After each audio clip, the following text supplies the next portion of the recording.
Hello there and welcome to Top 10 Bikes with me, Louise Brady.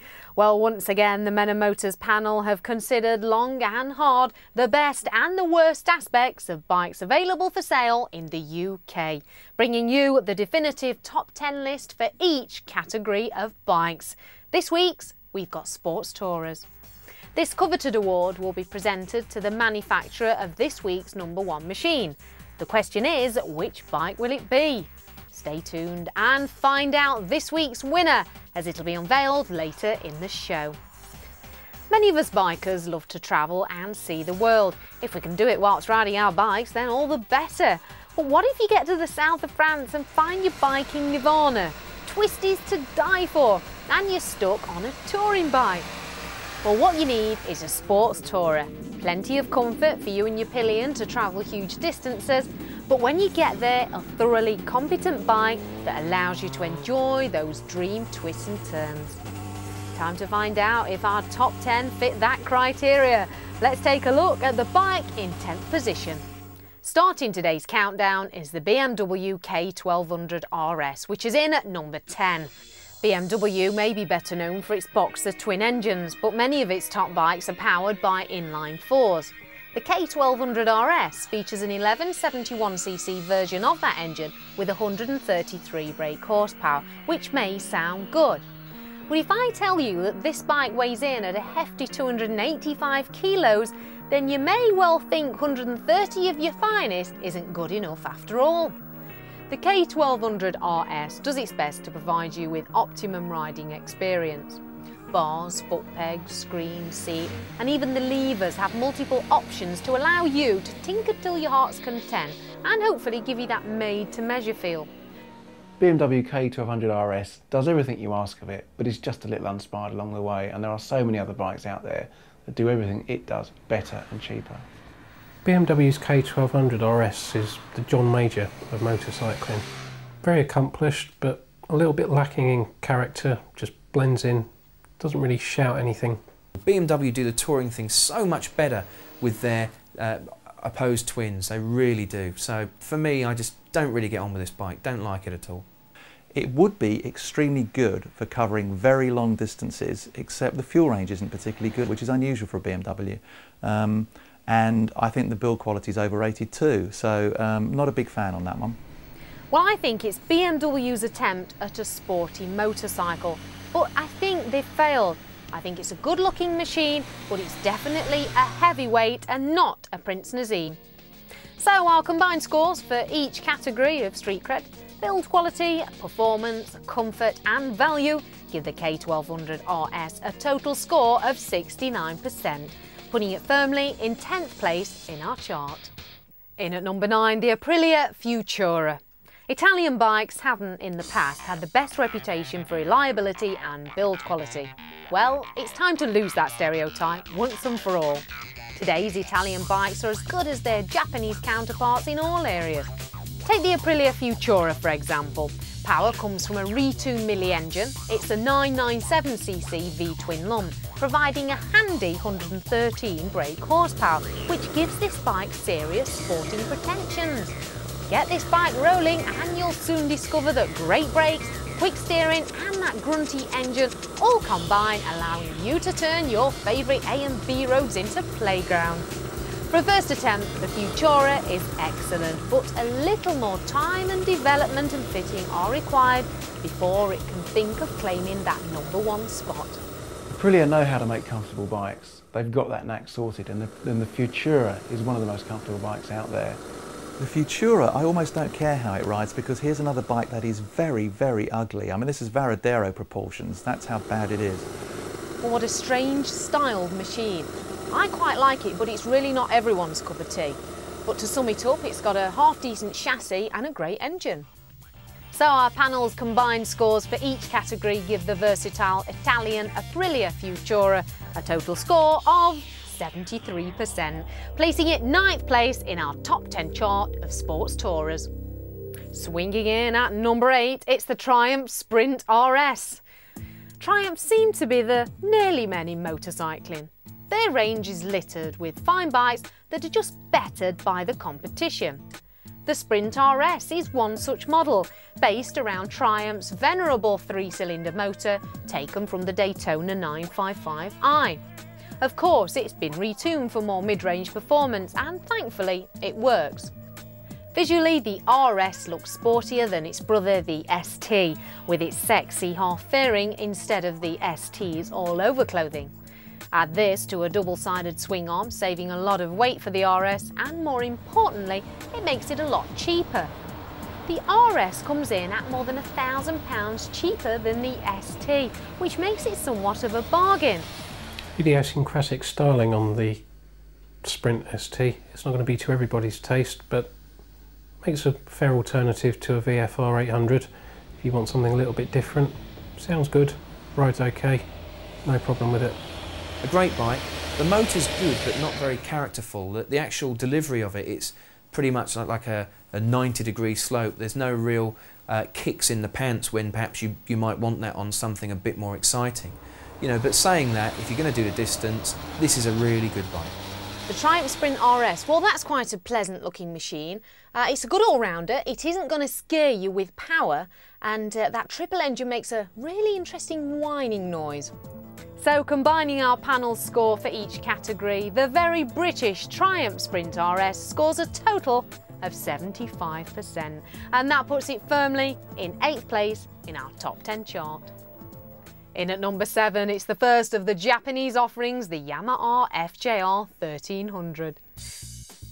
Yamaha's FJR 1300 follows on in the footsteps of their classic sports tourer, the FJ1200, which was renowned for its reliability and ability to go on forever and ever. Power now comes from a 1298 inline 4, putting out a healthy 144 brake horsepower, which makes for a smooth and easy to ride bike. Add to this a fuss-free shaft drive and you should have the ideal sports tourer. But all is not quite right. You see, on a tourer, you want to cover huge amounts of miles in plenty of comfort. Sadly, the FJR 1300 seat is not quite up to it. Many riders complain of aches and pains after short periods in the saddle. So even if the bike doesn't need to stop for fuel, you may have to give your aching posterior a chance to recover. The FJR 1300 I think falls into this category because it just happens to be quite sporty. It's a touring bike really. I mean, it's a bike that's up against the Honda Pan-European and so on, but it does go around corners very well. On paper, the Yamaha FJR 1300 should be one of the definitive sports tourers. Unfortunately, it's not a very comfy bike, and after 80 or 90 miles, your backside will be hurting. Now this bike is comfortable, it's definitely more tourer than sport, and it's a real mile muncher. Now if you bought one, you'd be pretty safe in the knowledge that it's not likely to let you down, but it's just not much to look at. So by combining our panel scores for each category, the Yamaha FJR 1300 receives a total score of 76%, placing it 7th in our Sports Tourer chart. Number 6 is an Italian favourite, the Ducati ST4S. Its predecessor, the ST2 from 1996, was a great success, but was felt to be a little underpowered. So in reply to people's demands, Ducati gave us the ST4. This used the engine from the old 916 that had to be housed in a completely new frame, which sadly doesn't handle as well as the ST2. Come the year 2000 and we got a brand new model, the ST4S, fitted with a 996 motor. It has fully adjustable suspension front and rear, lighter wheels and nice sticky tyres, which have given this new model Ducati-like handling once again. Options are available such as ABS for £800, but the standard bike, now selling for around £8,000, is fine as standard. Colour-coded hard luggage, effective fairing and a comfy seat for both rider and pillion mean this bike is great for getting to the south of France. But once there, ditch that luggage and scratch away to your heart's content. The ST4 and the ST4S, they're just fantastic bikes. They really can do the distances. I guess it must be something to do with the image for Italian reliability that puts people off, which is a shame because this is a really, really good bike. It's a comfortable bike. You're not going to have any problems when you get where you're going, and you can have fun on the way because the engine's lifted straight out of the old 996 and it's none the worse for that. Well, unlike the FJR, the ST4S is definitely more sport than tourer, but a great bike for protecting the rider from the elements as you cross those continents. Now, it's also a great looking bike, and I think it'll easily see off the competition. So our combined scores give the Italian sports tourer Ducati ST4S a total score of 78%, putting it firmly into 6th place in our top 10 chart. Well, it's the halfway mark and time for a break, but don't go away as we have more sports tourer treats coming your way. In part 2, we'll be revealing the number 1 spot. See you then.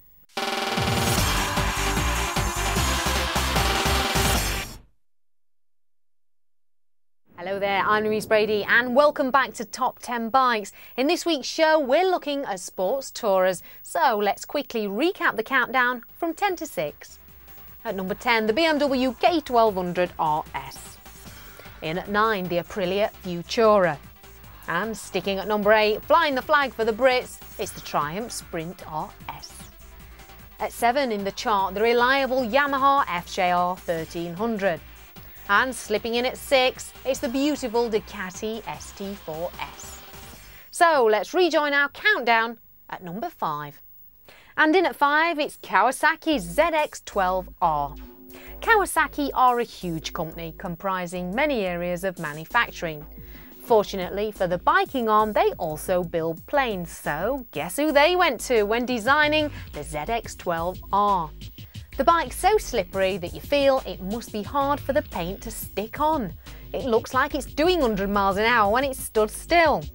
Powered by an 1199cc inline 4, this beast is banging out almost 180 brake horsepower. So don't be surprised to hear that it'll reach top speeds of around 185 miles an hour. Sadly, the bike's handling is not able to keep pace when the going gets twisty. And it's not light either. At 213 kilos, this helps to get the suspension tied in knots when you try to scratch with the sports bike boys. As a bike, it's great. The snatchiness of the early ZX12Rs is now eliminated. You've not really got that daft running in period where you had to run it in for 10,000 miles until you could use 6,000 revs or more, whatever. It's a fantastic bike. A very solid bike, nice looking bike, and if you like insanely quick machines, then it's ideal. It doesn't handle particularly well, it's not particularly comfortable, and there are other bikes that are so much better than it is and better value for money. Not the bike I'd choose in this category. There's too many others that do the job better. Now we get to the silly bikes. That engine produces so much power, especially at the top end, but I don't think it's one of the best looking bikes around. So the scores on the doors for each category of street cred, build quality, performance, comfort and value give the Kawasaki ZX12R a total score of 80%, putting it firmly into 5th place in our chart. In at 4 is the second of the Kawasaki's in our chart. It's the ZZR 1200. The ZZR 1200 is the latest bike to carry the famous ZZR badge. Nowadays, outright speed and handling is dealt with by the ZX boys, leaving this 1200 to deal with the touring side of things. Styling owes a lot to the old ZZR 1100 and may not be as sharp as some of its rivals, but ZZR owners seem to love its classic come modern looks. It features all the important touring items such as bungee hooks, electrical accessory set, clock, centre stand and most importantly a fuel gauge. Well, it's obviously a bike in the same mould as the Blackbird and so on. A bit more character and style to the looks, but it's an 80s style. You either are going to think, yes, I like that, it looks like a proper Kawasaki, or you think, oh, that looks a bit dated. The George Hamilton of motorcycling. It's had a nip and a tuck here and there and it's come back and hey, it's a new bike. The old ZZR is still ticking now with 1200 cc's instead of 11. Of course, it gave up that crown a few years ago, but it's still a serious all-round contender. So our panel have done their maths and the combined scores for each category give the Kawasaki ZZR 1200 a total score of 81%, placing it 4th in our top 10 sports tourer chart. Honda's VFR 800 was last year's winner in this category, but sadly this year finds itself relegated to 3rd place. This year's bike is quite a bit different, having acquired the VTEC varial valve operation. This is found on many of Honda's car range, but it's the first officially imported UK bike to feature it. Handling wise, the VFR still has what it takes to embarrass a lot of sportier bikes when the going gets twisty. At the same time, allows you and your pillion as much luggage as you can strap on to travel in comfort to the other side of the globe. This bike lives up to all the VFR traditions of performance, handling and styling, although the latest model does look like it has some styling cues taken from Aprilia's Futura. The Honda VFR 800 is a polished performer. It actually feels like a twin to ride until you really rev it, and then it just opens up and goes. It's comfortable, it's fast, it'll last 200,000 miles. If you want a bike that is going to cover long distances and isn't going to bore you on the way, certainly if you're out with a group of mates who are on more hard-headed sports bikes, I think the VFR is really going to cut it. Many say that the Honda VFR 800 was one of the best motorcycles ever built. Relatively light, relatively fast, a great all-rounder, just a superb total package. So by combining our panel scores for each category, the Honda VFR 800i is in third place in our chart with a total score of 82%. Jumping in at number 2 is the Suzuki GSX-R 1300, known to its chums as the Hayabusa. Now, to call this bike extreme is nothing short of an understatement. It's powered by a 172 brake horsepower inline 4-stroke engine. The bike is named after a Japanese bird of prey and will rocket towards a top speed of, wait for it, 200 miles an hour. Everything about this bike is focused on speed, from the nose fairing through to the bodywork and then finishing on the rear seat unit. You see, the airflow is passed faultlessly around the Hayabusa and any soul mad enough to ride it. However, as a true sports tourer, the Hayabusa falls short of others in its class, and that's because of its fantastic drag-efficient design that lacks any sort of substantial storage space. What it lacks in storage space for those long hauls to the south of France, it more than makes up for in street cred, posability and most importantly, performance. The Hayabusa, for me, this is the mad one. I mean, it's the only bike I've ever ridden that will wheelie and spin the rear wheel at the same time when you open the throttle. Now, I mean, you know, it's got to be worth buying a bike just for that. It's so great to be a biker when you can turn around to someone who drives a car and you can say, for about $8.5 grand, I've got a bike which can go faster than a Ferrari or a Porsche 911 or whatever. I mean, that's what we've got here. An amazing bike which, in restricted form, can do 186 miles an hour. And it's probably still the fastest bike out there because of its aerodynamics. Well, I say the Hayabusa is truly the king of sports touring, although it does take some muscle to hold that bike around those hairpins. Well, the Kawasaki may be the fastest in a straight line, but I tell you what, the mid-range on that Suzuki puts the ZX-12 to shame. So let's take a look at the combined scores for each category of street cred, build quality, performance, comfort and value. Give the Suzuki Hayabusa a total score of 83%. So what is number 1 in the sports tourer category? Well, I'm going to keep you in suspense for a little longer whilst I run down the top 10 list so far from 10 to 2. At number 10, we have BMW's K1200RS. Storming in at number 9, the Aprilia Futura.